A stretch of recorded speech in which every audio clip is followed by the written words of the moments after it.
sắp tới lại cho nó giờ kiên áp vũ giờ món vũ nè sau đó sắc xe sau đó sắc xe giờ muốn dùng cái nó xanh mà ôi chủ lông coi à tôi lại đó chả để cho mình mới tỉnh nó nè cái gì chả đá chủ có thể cho cái dạ đầy nó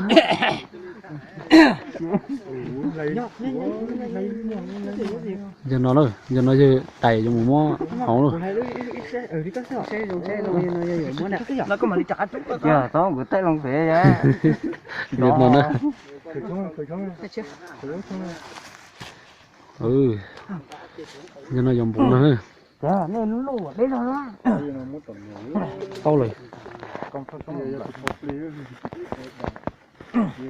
lúc không mình nó sẽ nào cái nào rồi sẽ sẽ giờ trong lịch sản à luôn luôn ở đây rồi mà không sẽ trong lịch đó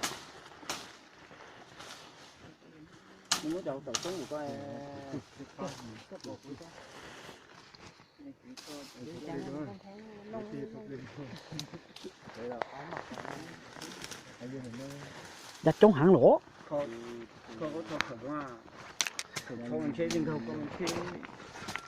lăng lo xua kia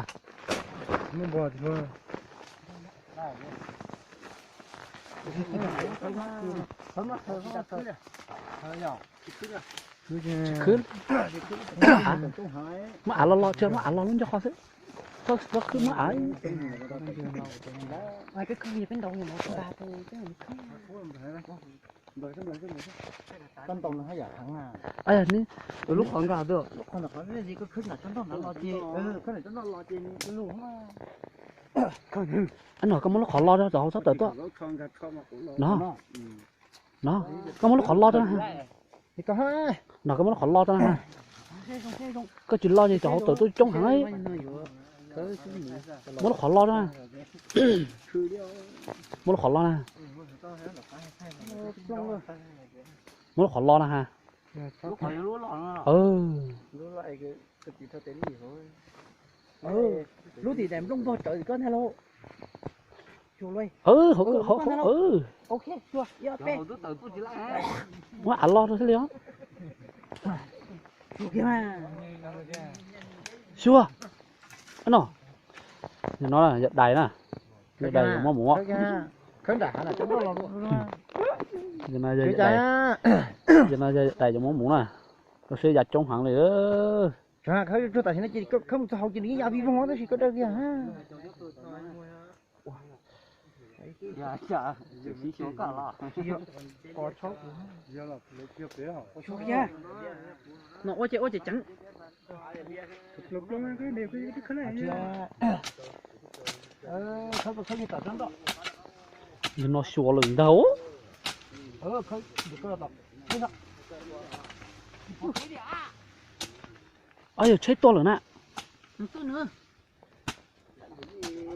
ủa chỉ mua thấy tôi nữa ok nè không mà đi không đó tôi ok nè ta liền thay đều nữa chơi chơi nữa ta nó có có thể thử cắt khơi xóa hổ xóa cái này nó chưa có tốt rồi con đó là có ôi là có khơi là hả lo phải mà chế dùng cái mùi đa lâu khơi là lo cái sâu rồi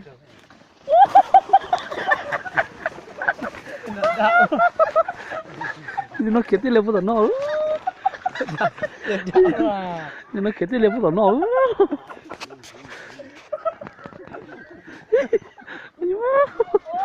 kéo một biển nó thì nó kéo một biển nó luôn nè như biển nó chẳng hạn này mấy thế đó dễ cho bạn nó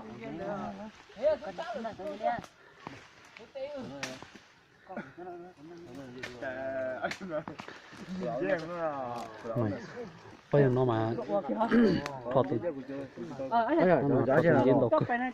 nó Thịt ngon nè. Giờ mà nó đòn nhỏ thì có nó. Ồ, Ăn cá nó chuột nhỏ hả? quá. Nhỏ.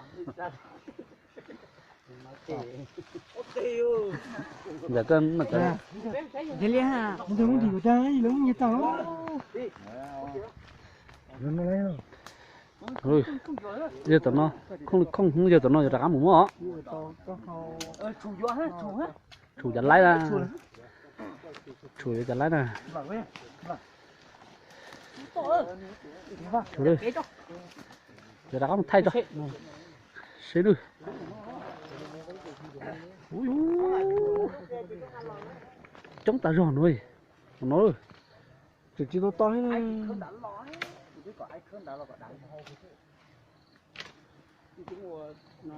Trông á. Ta á. Chỗ là lại nó cho mũ tao loại yêu. Để có đầy bút xuống nó. Cho ta chứ, tổ chức chống như. Chống ta giòn đi. Chống ta giòn đi. Chống ta giòn đi. Thế tôi chửi cho.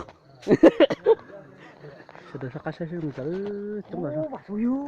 Ôi nó chậm mất Tôi cho của mày hết tôi. Ôi ôi, bỏ tao tao bà. Thôi im à, thôi tụi cái game à. Tao xí cho. Một tụi này. Ủa buồn hắc mà không đó. Khơi hố để, khơi sao hố. Chống ta giòn. Chống ta giòn. Ô chó lửa. Ô, chỉ phong hử à? Để cô chỉ tôi để câu. Chúng một tụi tiền đấy. Xíu cho. Tao mà. Phải mà cái gì tê hố lò lại mà. Tao. Tao. Cái để nó. Bữa để cái dụng.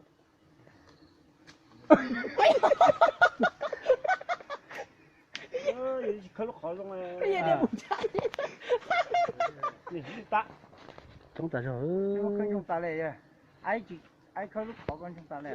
Khơi nã tới mà nó trâu á. Giờ chống ta giòn đi đi.